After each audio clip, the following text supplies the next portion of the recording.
კახაკალაძის თბილისის მერობის კანდიდატად წარდგენა შეფასებების თემა პოლიტიკურ სპექტრში. მმართველი გუნდის ოპონენტები აცხადებენ, რომ ქართულ ოცნებას სხვა არჩევანი არ ქონია და კალაძე მესამე ვადით სწორედ ამიტომ დაასახელეს. ოპოზიციის წარმომადგენლები მოქმედ მერს კორუმპირებულს უწოდებენ და ქალაქში მოხდარ ტრაგიკულ შემთხვევებზე პასუხისმგებლობას მას აკისრებენ. ქართულ ოცნებაში კალაძის კანდიდატურას უალტერნატივოდ მიიჩნევენ და მის მიერ გახორციელებულ წარმატებულ პროექტებზე საუბრობენ. მმართველ გუნდში ამბობენ, რომ გამოწვევები არსებობს, თუმცა მათ მოგვარებას სწორედ კახაკალაძე ქართულმა ოცნებამ კახაკალაძის წარდგენით კორუფცია წარადგინა მერობის კანდიდატად უკვე მესამედ, იმიტომ რომ ამითი კიდევ ერთხელ ბეჭედი დაუსვა იმას, რომ ამ ქვეყანაში და ამ დედაქალაქში კორუფცია არის მთავარი პრიორიტეტი ქართული ოცნებისთვის.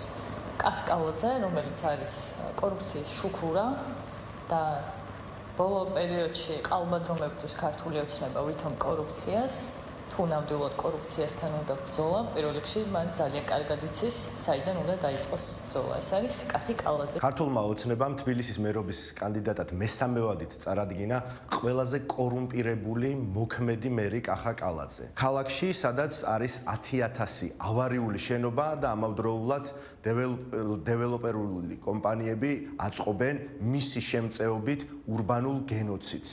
სადაც ათეულობით 1000 ადამიანი შიმშილობს და უფასო სასადილოს მოლოდინში ელოდება ყოველდღიურ საზრდოს, სადაც არის 200,000 სოციალურად დაუცველი და ამავდროულად ეს არის ადამიანი, რომელიც არის ღიად პრორუსი, რომელიც ევროკავშირის ელჩს გაგდებით ემუქრება.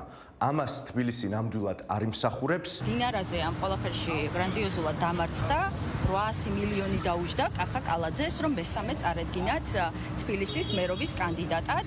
ის 800 მილიონი, რომელიც ხუდაშორის თბილისელებისგან მოიპარა. შესაბამისად, არ მგონია, რომ ამით ბედნიერი იყოს კახაკალაძე. კახაკალაძის მერობას როგორ აფასებენ თბილისელები, ეს ეთყობა იმ საარჩევნო შედეგს, რა შედეგებიც თბილისში დაიდო, სადაც ქართულმა ოცნებამ ირწმიდათ აი იმ გაყალბებების და უბედურების ფონზეც კი, რაც ქართულმა ოცნებამ არჩევნებზე გააკეთა, მაინც წააგო. კახაკალაძე თავად ქართულ ოცნებასაც მაინც არ მოწონდა ბოლომდე.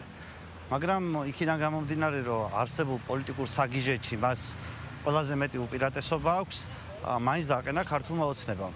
ქართველი ხალხისთვის ეს ნიშნავს იმას, რომ კიდევ 4 წელი არაფერი არ შეიცვლება და იგივე გაგრძელდება, რაც იყო. კალაძის კანდიდატურის შემფასებელი არის ის რეალობა, რა რეალობაც ჩვენს დედაქალაქში დადგა.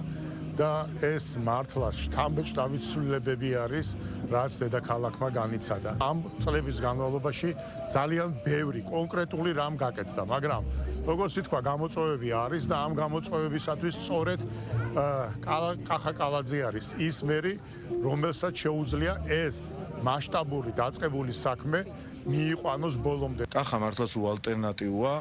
თბილისი ალბათ გახსოვთ, იყო 8 წლის წინ, როცა კახა მერად აირჩია თბილისმა და აირჩიეს თბილისელებმა და დღეს უკვე ყველაფერს თავისი სახელი ერქმევა და დარწმუნებული ვარ, ამ ყველაფერზე დაშენებული მეტი წარმატება, მეტი სიკეთე ამ თბილის ერთიორად წარადგება ამ ქალაქს, ჩვენს დედაქალაქს და იმაშიც დარწმუნებული ვარ, რომ როდესაც გაკეთებული საქმის დაფასება და სწორი შეფასება შეუძლია თბილისს და თბილისელს, უკვე კიდევ უფრო მარტივია არჩევანი ქართული ოცნების და კახაკალაძის სასარგებლოდ.